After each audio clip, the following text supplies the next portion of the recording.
안녕하세요. 오늘 어쩌면 우리 삶에서 가장 중요할지도 모를 질문 하나를 같이 나눠보려고 합니다. 바로 내 인생이라는 책의 마지막 장을 어떻게 쓸 것인가 하는 질문인데요. 이 질문 하나가 어쩌면 우리 삶의 방향을 통째로 바꿀 수도 있거든요. 자, 그럼 이 흥미로운 이야기 속으로 같이 한번 들어가 볼까요? 한번 상상해 보세요. 정말 만약에 나에게 남은 시간이 얼마 없다면 지금 당장 무엇이 달라질까요? 이 질문은 우리를 잠시 멈추게 만들죠. 그리고 우리 삶에서 불필요한 것들을 싹 걷어내고 정말로 소중한 게 뭔지 그 본질을 보게 만듭니다. 오늘 이야기 바로 이 질문에서부터 시작합니다. 자, 첫 번째 이야기인데요. 내 인생이 한 권의 책이라고 한번 상상해 보세요. 그리고 나는 바로 그 책의 주인공인 거죠. 이 비유 되게 단순한 것 같지만요.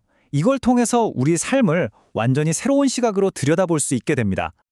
사실 우리 대부분 그렇죠. 마치 누군가 써준 대본을 읽는 배우처럼 그냥 정해진 길을 따라 흘러가는 대로 살 때가 많잖아요. 심리학에서는 이걸 인생 각본이라고도 하더라고요.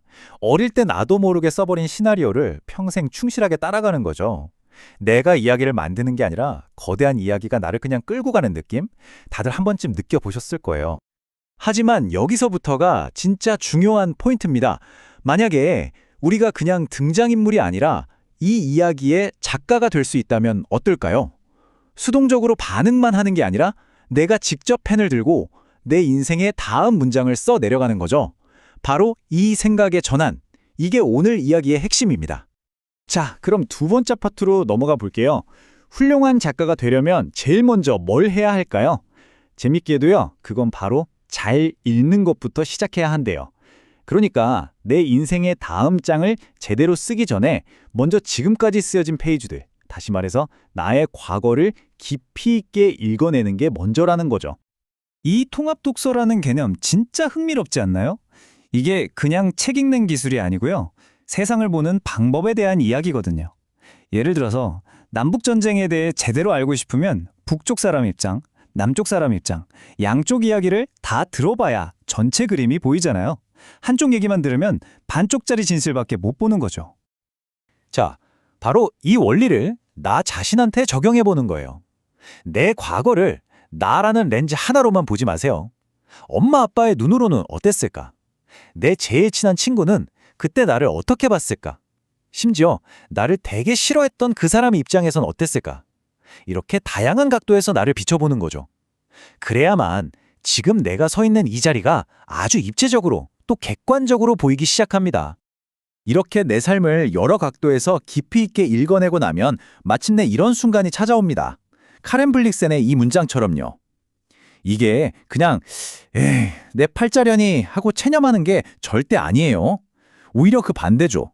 내 인생의 모든 좋았던 순간, 힘들었던 순간, 심지어 상처까지 다 끌어안고 그래, 이 모든 게 다 나를 지금 여기로 데려왔구나 하고 온전히 받아들이는 거예요.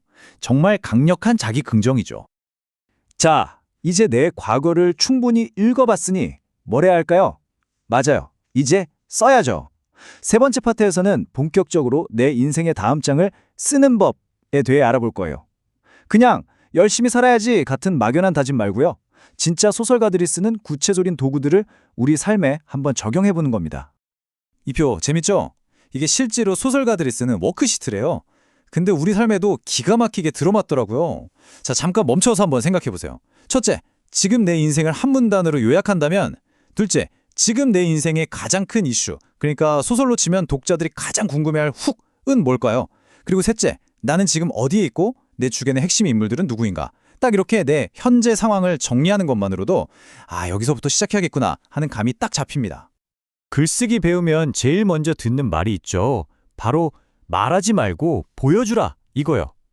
티나는 바람둥이였다라고 그냥 말해버리는 것보다 티나가 어떻게 행동하고 말하는지를 보여주면 독자들이 이 사람 선수네 하고 스스로 느끼게 되잖아요. 훨씬 강력하죠. 이 원칙이 우리 삶에도 그대로 적용됩니다. 자, 그럼 우리 스스로에게 한번 물어볼까요? 나는 이런 사람이야 라고 말로만 떠들고 있나요? 아니면 진짜 행동으로 보여주고 있나요? 예를 들어, 난 좋은 사람이야 라고 100번 말하는 대신 힘들어하는 친구 옆에 그냥 조용히 있어주는 행동 하나, 바로 그게 나를 증명하는 거죠. 세상이라는 독자에게 나라는 캐릭터를 가장 확실하게 보여주는 방법입니다. 그럼 이 보여주는 삶을 어떻게 실천할 수 있을까? 아주 좋은 방법이 있습니다. 바로 본께적이라는 건데요. 첫째, 본 것. 오늘 나에게 일어난 일을 객관적으로 바라보는 거예요. 둘째, 깨달은 것. 거기서 이렇구나 하는 교훈을 얻는 거죠. 그리고 마지막, 제일 중요한 적용할 것. 그 깨달음을 생각으로만 끝내는 게 아니라 다음엔 이렇게 해야지 하고 구체적인 행동으로 옮기는 겁니다. 이 세 가지가 계속 돌아가면 우리 삶은 그냥 흘러가는 게 아니라 매일매일 성장하는 이야기가 되는 거예요. 자, 드디어 마지막 파트입니다. 우리는 지금까지 내 삶을 읽고 또 쓰는 법에 대해 이야기했죠. 그럼 이제 뭐가 남았을까요? 바로 결말입니다. 모든 좋은 이야기에는 멋진 결말이 있는 법이잖아요. 내 인생이라는 이 소설의 마지막 장, 과연 어떻게 마무리해야 할까요? 소설가 도리스 베츠가 이런 말을 했어요. 결국 첫 페이지는 마지막 페이지랑 연결된다고요. 이게 무슨 말이냐면 우리 인생의 시작점, 어릴 때 가졌던 꿈이나 상처 같은 것들이 결국엔 인생의 마지막 순간과 이어진다는 거예요. 잘 쓴 소설 보면 첫 장면이랑 마지막 장면이 딱 맞물리면서 하는 감탄을 주잖아요. 우리 인생도 그렇게 하나의 완결된 이야기여야 한다는 거죠. 소설에 보면 두 종류의 인물이 있어요. 처음부터 끝까지 한결같은 평만적인 인물, 그리고 계속 변하고 성장하는 입체적인 인물. 이 입체적인 인물들은 시련을 겪으면서 생각이 바뀌고 가끔은 독자들이 저런 선택을 한다고? 하고 깜짝 놀라게 만들어요. 우리가 지향해야 할 삶이 바로 이런 거죠. 어제랑 똑같은 나로 사는 게 아니라 계속 배우고 변하고 스스로를 뛰어넘는 그런 입체적인 인물이 되는 것. 이엠 포스터의 이 말이 핵심을 찌릅니다. 그냥 놀라운 게 아니라 설득력 있게 놀라워야 한다는 거. 그러니까 변화가 너무 뜬금없으면 안 된다는 거예요. 그럴 만한 이유가 있어야죠.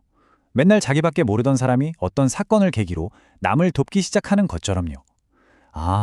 저래서 저 사람이 변했구나 하고 우리가 고개를 끄덕일 수 있어야 한다는 겁니다. 자, 이 질문은 정말 중요한 것 같아요. 한번 스스로에게 물어보세요. 나는 나 자신을 놀라게 할 만큼 변화하고 있는가? 최근에 내가 이런 면이 있었네? 혹은 내가 이런 결정을 내리다니? 하고 스스로한테 놀란 적 있으세요? 만약 있다면 정말 잘하고 계신 겁니다. 그게 바로 내가 멈춰있지 않고 계속 성장하고 있다는 가장 확실한 신호거든요. 자, 이제 이야기를 마무리하면서 우리가 맨 처음에 던졌던 질문으로 돌아가 볼게요. 만약 나에게 남은 시간이 얼마 없다면 이 무거운 질문에 대해서 평생을 치열하게 고민하고 자기 삶의 마지막 순간에 아주 깊은 답을 남긴 분이 있습니다. 바로 신경학자이자 작가였던 올리버 섹스입니다. 이 문장 정말 대단하지 않나요? 그는 자기가 이룬 엄청난 과학적 업적이나 베스트셀러 작가였다는 명성 같은 건 하나도 이야기하지 않았어요. 그냥 단지 이 아름다운 지구에서 생각하는 존재로 살았다는 것. 그 자체가 엄청난 특권이자 모험이었다고 말합니다. 자기 인생을 제대로 읽어내고 마지막 문장까지 멋지게 써낸 사람만이 할 수 있는 말이 아닐까 싶어요. 자, 오늘 제가 준비한 이야기는 여기까지입니다. 하지만 여러분 각자의 이야기는 바로 지금 이 순간에도 계속 쓰여지고 있죠. 이제 펜은 여러분 손에 들려 있습니다. 우리는 과거를 읽는 법, 현재를 진단하는 법, 그리고 의미 있는 결말을 그리는 법에 대해 이야기했죠. 자, 그렇다면 이제 여러분이 쓸 다음 문장은 무엇인가요? 바로 그 한 문장이 여러분 인생의 다음 챕터를 열게 될 겁니다.